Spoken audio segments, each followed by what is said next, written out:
Freespace 2 uses the same engine as Descent, Freespace, The Great War, so you shouldn't expect much of a difference between this review and my... Oh my god! The carnage! The explosions! The beam weapon! Get off my lawn. Before I even begin this review, I implore you to watch my other video on Descent, Freespace, The Great War, aka Freespace 1, so I don't have to repeat myself. The two titles are more similar now than ever before, and I go over the technical basics in that episode, so I won't in this one. Go on, I'll wait.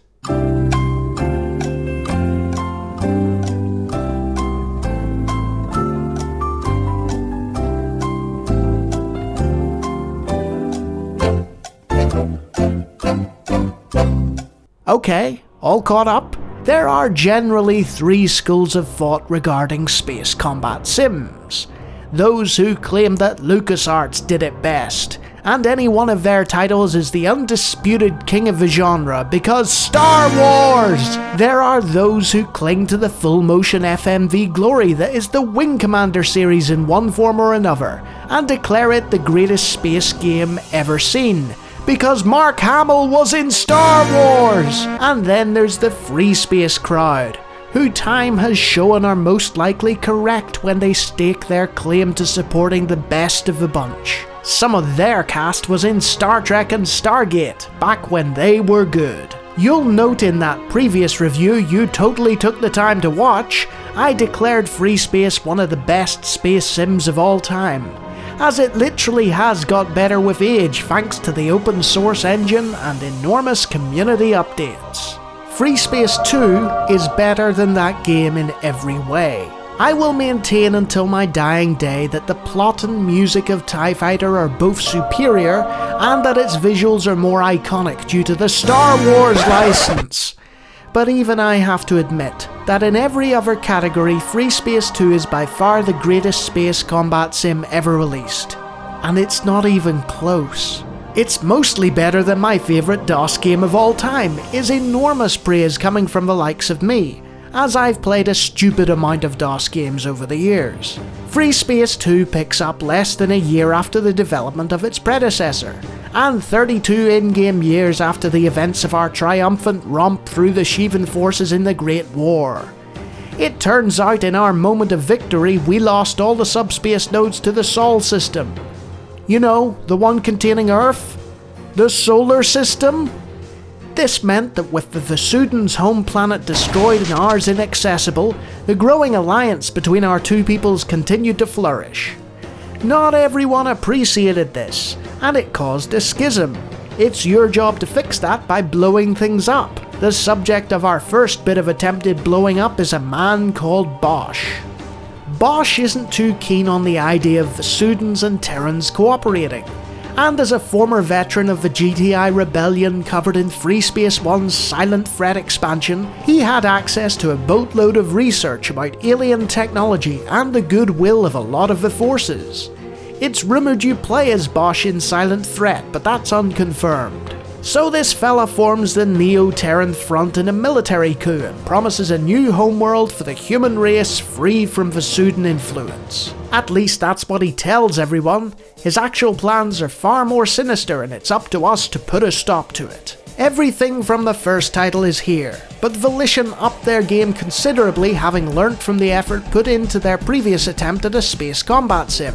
The core of the engine was improved with 32-bit support and they utilised all the bells and whistles of the increasing prevalence of hardware acceleration in the PCs of the time. The result was a larger battlefield with more crafts and even bigger capital ships with immense beam weapons. No game since has truly provoked such a sense of scale in the middle of a space dogfight. You feel ant-sized as you zoom about these monstrosities, trying not to get crushed. Honey, I shrunk the fighter craft! Speaking of bells and whistles, all the footage you're seeing here is from Freespace Open with the VPs firmly installed. While I had technical issues with this marvellous enhancement in the previous game, there are none to be found here thanks to some helpful comments left by my vast subscriber base. And because I've mentioned it so much already and will continue to do so, generally speaking, if you like the first game you'll love this one. Grounded in everything that the first title did right, Freespace 2 introduces things like nebulae and better environmental effects and combat movement to improve the gameplay to unsurpassed levels. You're given a series of training missions, but they're skippable, and it's implied in the text that they can be used for returning pilots to brush up on their skills. A nice nod to those who played, you guessed it, the first game. Here you're helpfully walked through the basic operation and key commands required to pilot your ship out into the vast unknown without being blown to pieces. That's why I said it was helpful. After this brief tutoring, my knowledge of the control system returned for the most part, so it's a clever choice to embed it directly into the campaign for adult users like yours truly, who forget things at the drop of a hat. Which Star Wars game is this now? Where's the Death Star? In terms of difficulty, it doesn't just pick up from where the first one left off. You're a rookie pilot again, looking to make a name for himself while still staying alive. But it seems that Central Command isn't being very cooperative with that last bit, thrusting you into missions where you regularly fail goals or sending you to the wrong place entirely. The calm chatter from your wingmen sets the stage perfectly, with them growing increasingly confused and outright hostile towards the directions coming from the mouths of their superiors. Sometimes I felt like I'd completely failed a mission only to discover that it was designed that way, and it really added to the sense of struggle as future missions can be slightly altered by your choices in the previous ones. Freespace 2 isn't a game where you read through the flavor text and then follow your orders like a glorified drone. Some missions change drastically during their course, often spiraling out of control and leaving you in the lurch. The communications you receive will change things mid-flight, and the directives aren't set in stone, allowing for a little leeway in how you choose to go about things. Yes, I'm aware this is all purposely vague, but that's because the plot of the game is even better than the plot that led up to it. Massive explosions will rattle your craft and huge vessels will fire lethal arcs that you can hear being wound up like some wicked mechanical doomsday device. If you're stupid enough to get caught in a crossfire, then it's on you. And if you attack a capital ship head-on without smartly targeting its weapons and clearing the fighter escort, then you're just asking to be pulverized. Your wingmen and the groups of fighters surrounding you initially treat you like just another fellow combatant. You can communicate with some and make suggestions as to what to do, but others will quite happily ignore anything you have to say. As you grow in stature and capability, so does the admiration of your wingmen, until they see you as a fearless leader and rallying point. The size of the capital ships both on your side and on the opposition's really adds to the sense of scale that the game is trying to impose upon you. You're not going to single-handedly do everything by yourself, but will instead be a member of a team tasked to perform a role in unison. Missions will be won and lost through your decisions, but you won't feel like the game is singling you out in particular. Well, some of the briefings can be a bit harsh, but I can take it. The officers who recommended you had faith in your potential to make an outstanding leader. Unfortunately, this assessment seems premature, at the very least. Stop telling me I'm no good, sir! One thing that does help is that the ships you pilot are considerably more advanced than those handed to you in the first game. All of them with shields you can manage and new, smarter weaponry to unleash that you can often pick and choose from in a detailed loadout screen. You're transferred from ship to ship and squadron to squadron, but the narrative is linear regardless of the changing situational perspective you view it from. You soon grow accustomed to the movers and shakers with the continuation of a fantastically detailed campaign and mission overview. There's no excuse for not knowing where you are or what you're doing when you've had a full 10 minutes devoted to telling you just that. The issues I had with the first game's briefings are rendered obsolete by a cast with many big names like Ronnie Cox, Kurtwood Smith, Stephen Baldwin, Joseph Sikore, and a commanding performance from Robert Loggia. They're joined by a solid ensemble group that makes the campaign feel movie-like at times in sheer spectacle and scope. The only criticisms I would make are that certain goals can be quite finicky, especially when it comes to the scanning of ships and the time-sensitive destruction of systems. The enhanced bombing capabilities of your foes mean that the escort missions are a tense affair, and you're fighting to both detonate enemy bombs with your weaponry to avoid failure and soar out of their explosive radius so as not to get caught in their destructive wake.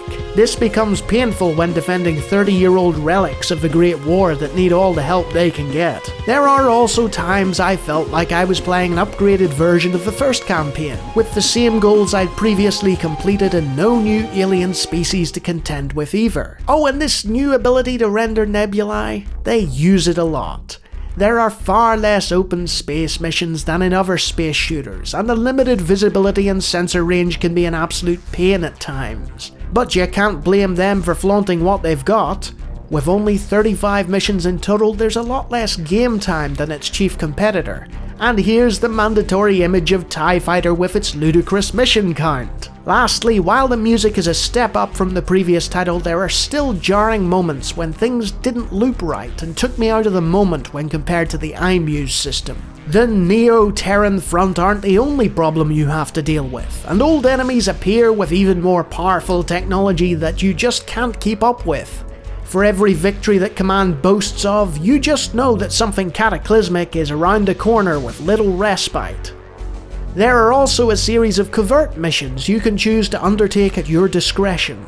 I'd advise doing them as they're a welcome change of pace, and the last of these is one of the most memorable missions I've played in a space sim. Die! Die! Die! Hit your boilers, pilot! Speaking of memorable, there are a handful of games that shake me to my core by forcing me to make a no-win decision.